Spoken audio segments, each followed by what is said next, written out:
Hey folks, Kevin here. Well, it's February 20th, 2019. I'm in the house. It's about 11 degrees Fahrenheit out there, and this is another episode of Ask Me Anything. Robert Harcourt asked, in reference to one of my most recent insulating the workshop videos, he asked, have you thought about putting a rocket mass heater in your shop? And that's what this video is going to be about, my thoughts about some of the benefits and some of the reasons that I'm not actually planning on putting in a rocket mass heater in the workshop. And I've been asked this question in reference to the greenhouses. We're building that, and hopefully I'll get to more of that this year. But I've invested a lot of money in that large thermal mass unit underneath the greenhouse, and people have asked, what about a rocket mass heater over there? Can you make that help you as well? So let me start off by saying a few of the benefits, and I've taken Evernote and just jotted down a few things before I started this video. Some of the benefits are, one, it's inexpensive. Two, it's a do-it-yourself project. If you're handy and there's a couple of you to do it, or just yourself, you can build a rocket mass heater dirt cheap. They're readily available materials. You can find all the materials you need potentially within your neighborhood. They're very efficient for maintaining adequate heat in a small living space or a small space to make things very comfortable if it's properly insulated in a very cold temperate climate like we live in. But the larger the space that you have, the less the less comfortable you're going to be. They're fantastic for sitting on the rocket mass heaters themselves. You can use small sticks or scrap materials, which I think is awesome. Instead of taking down more trees, you can do the pruning. You can get the woody materials in this part of the country as scrap. When other people are coming in and taking down the trees, you could go in and take some of the tops and take care of all your needs as well. So those are a few of the obvious benefits that I see. Before I go into some of the reasons that I've got concerns and why I'm not planning on putting in a rocket mass heater, I'll say that for years I've been looking into various heating sources using fire sources, using wood burning techniques or scrap burning techniques. And we built this house back in the very early 80s, and most people know, and I've made videos about it, the efficiency and all that, so you can search our YouTube channel for those videos if you'd like. There's a large thermal mass unit underneath the floor of the house, just like there's a very large thermal mass unit in the base of the greenhouse. But let's ignore the mass underneath the floor right now. It's a tiny little, I think it's their smallest wood stove or second smallest wood stove. It's a Yodel number 3 wood stove. And Yodel spelled J-O-T-L-E, I believe. And that wood stove goes into a chimney, which is in the center of this stone face that you see right here.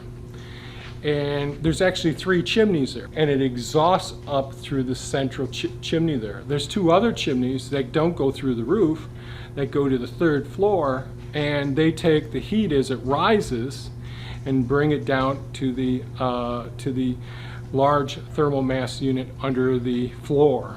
However, ignoring the thermal mass unit under the floor, if we're just talking about thermal mass without it being utilizing convection currents, in other words, taking the heat from that thermal mass underground and pumping it all around the house so that there's an open envelope and that heated mass is constantly being exchanged throughout the house. If we take that out of the equation and just talk about the chimneys and the radiant heat that comes off of the chimneys, the day after. So last night was, I think, down to 5 degrees. So when I came in from working in the workshop at about 5 p.m., I came over and started a fire, I fed it a total of 3 times. And of course, the wood stove itself, Theo, when she comes home, wants to stand in front of it because it feels so good, because the place she works is kind of cool. The car ride around here is kind of cool. So that's very nice feeling, standing in front of that radiant heat of that wood stove. But the wood stove was done by 9 o'clock. Was there some residual heat coming off the metal? Yeah, there was some for maybe another hour. But this morning, when you walk by these 3 chimneys, you can feel the heat still coming off those chimneys. So they retain that heat, even though air convection currents were bringing it down under the floor to heat up the thermal mass down there. That still retained a great deal of that radiant heat, and it worked very well. So I just wanted to mention that before I go into some of the what I consider the pitfalls of a rocket mass heater. So one of the concerns that I have about using a rocket mass heater in our spaces, despite us having all these buildings, and which looks like a great deal of space, quite the opposite of the people who live in their tiny homes.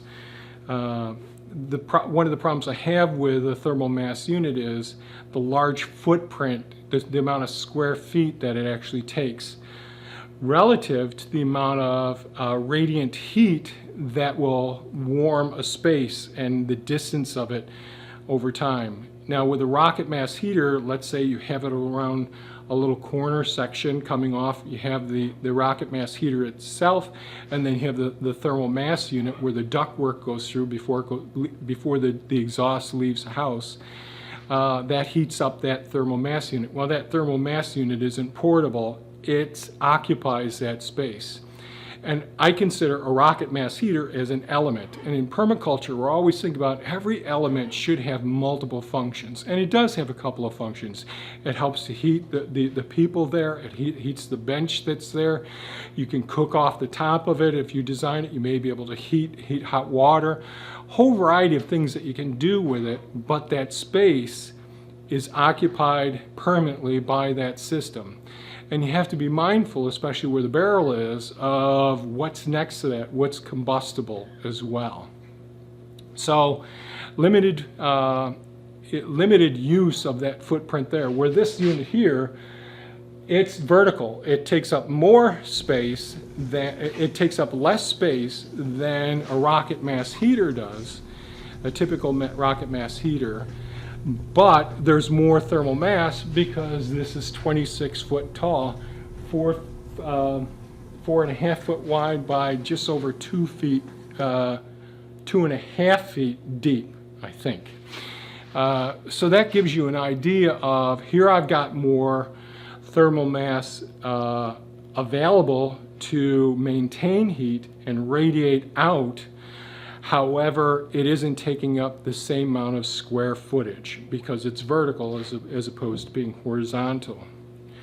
The relative small hopper size of most rocket mass heaters is a concern because it requires more attention, more feeding time, as opposed to being able to, me spending a total of 12 minutes feeding this system, and I was able to unwind, do some video editing, do some computer work, those sorts of things, after putting in a day out there in a nice cold environment and working and getting real sore, my body being real sore. I didn't have to come downstairs and keep feeding this system.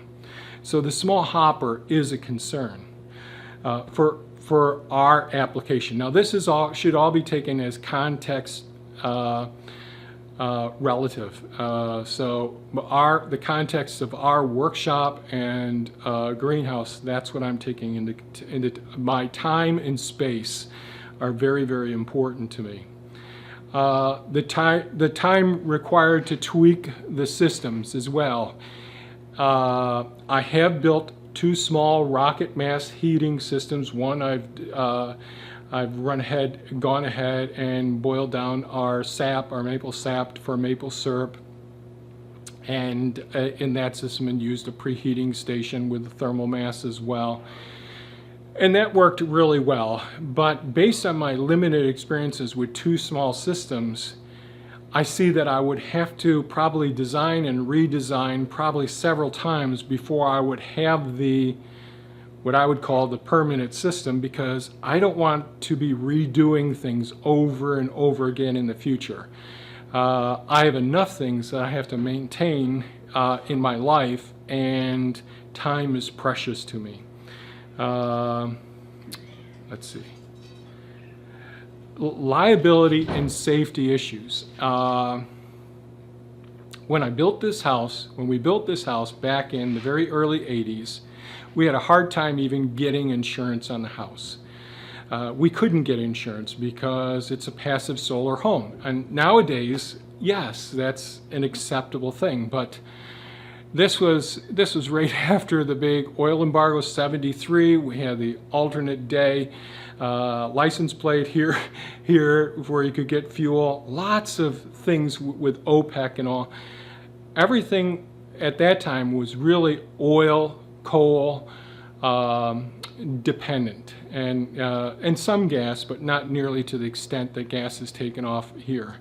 And we had a new nuclear plant in Oswego, and we had people building homes with lots of electricity, electric heating systems in them. And the idea of using wood stoves to heat a house, or heaven forbid, just having a passive solar home in Oswego, New York, where we have so much of the time below freezing, no way that they were going to insure the place because the pipes would freeze. Only makes sense. Well, the pipes have never frozen and we live very comfortably. But they're always looking at worst case scenario. I don't want to pay out on a claim that was foolish to insure the building to start out with. And so I ended up having to put in at that time, small little kerosene heater, a little monitor system with a 250-gallon fuel tank on the outside of the building so that we could get insured. The other thing is we were the first ones that in this area, residential home, that had a sprinkler system. We had to go through all sorts of hoops back then to prove that, yes, this is safe. Since that time, I had a medical problem. I was hospitalized for a couple of weeks. It was over a $50,000 hospital bill, and that much in other groups, whether it's the radiology group, the clinical pathology group, so other groups that the hospital worked with. So we had all of these bills coming in. And although my wife and I both were insured by plans through her employer that came out of her paycheck every 2 weeks or every month, it got paid to the Excellus Blue Cross Blue Shield.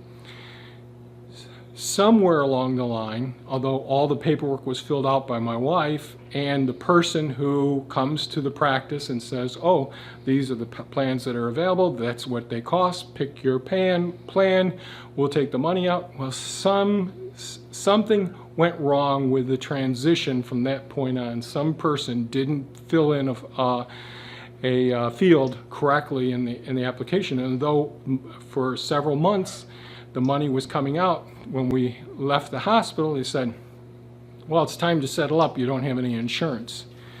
Well, yes, we do. We had the proof with all the paychecks showing that the money was out, the paperwork that she signed and all. Well, long story short, the insurance company, after many battles, and really another party helping us out at the hospital, one of the insurance specialists there, who deals with insurance companies, stayed on top of the insurance company and kept telling them that they were so wrong. But anyways, they ended up paying all of the debts. Well, during that time when we were battling, and I was outraged and amazed that we had been paying it, it's obvious, we've got our insurance cards, all of these things, why aren't they paying it? I started researching and seeing, have other people had this problem? What about life insurance? What about homeowners insurance? Those sorts of things. And there have been many people who have been paying for homeowners insurance or life insurance for years and all. And because something wasn't disclosed, such as, oh, the person had mumps when they were a child, or something which you would think is being benign, because most people, they can't remember once you're our age what little diseases, unless they wrote down, oh yeah, I had scarlet fever at such and such an age. If that information wasn't disclosed, there's a whole legal group that works between your local insurance company, the nice agents that you deal with, that help you to decide what insurance you need to protect the assets that you've worked hard for. Then there's the mother company, and then the mother company has a legal department that looks for potential loopholes, reasons not to pay. Oh, you should have had your wiring updated, or whatever it is. Now, I'm making that one up. I don't know that one. But there have been many times where people have gone to court, had to hire lawyers to get the insurance company to pay in the event of them not paying. And I'm not talking about if you don't have flood insurance and there's a flood. I'm talking about, well, these are things that the insurance should have covered because you're indeed covered for that. So with that whole preamble of me describing these circumstances, I think about the fact that rocket mass heaters are not accepted as a safe and reliable means of heating an environmental space, and therefore if something were to happen, heaven forbid, someone in one of our workshops goes over and stumbles and gets burnt on the barrel, or I'm doing a significant amount of work, and my sawdust collecting system kicks out while I'm doing a bunch of cuts, and I don't notice all of these small particles of sawdust are in the air, and here the rocket mass heater is fired up, and boom, I have a flash explosion, and there's damage. So I look at possibilities of what could possibly happen, and much of my life is looking at, well, how can I safeguard against an event like this, and how can I create more resilience for such an event to happen, and what's my fallback? One of the reasons why all of these buildings, even the chicken coop and the work area, the workshop, these things are all becoming super insulated, isn't just for saving the energy. It's a potential emergency place that I can move into if, heaven forbid, something were to happen in this household. Being resilient, having redundancy is so important. To me anyways, those are things that I think about. And I think that covers just about everything. Now, having said all that, I think rocket mass heaters are certainly one of the stepping stones to innovative ways of heating and capturing as much energy through the process of burning small scrap pieces of material, little sticks and twigs. It's fascinating, and I think it's wonderful, and I plan on exploring that avenue much more as I get further along. And I've thought about having some workshops on rocket mass heaters. I don't want to use those systems as the main heating sources in these in a working space like a workshop because of the reasons that I just mentioned, or in the greenhouse. Now, outside of the greenhouse, I've thought about building a combination heating system, which would potentially utilize a rocket mass heater, and sort of like what we have is these wood boiler systems outside of the structure, and but it'd be self-feeding as well, so that at time, again, I don't want to be spending time feeding systems as well. So like there's wood chips, and there's construction debris, there's all sorts of materials that we could be looking at and utilizing those resources as opposed to them being incinerated or being placed in a landfill. So I hope that this video was somewhat helpful, giving you my thought processes. I don't want to poo-poo rocket mass heaters. I think that they're awesome. I'm excited about them, but no, I'm not planning on using them in these two structures that we're creating at this time. So if you have any comments or questions, excuse me, please leave them below. I really appreciate your input, and if you thought this video was valuable, please give us a thumbs up, share it with your friends, hit that bell icon if you want to be notified when we post more videos.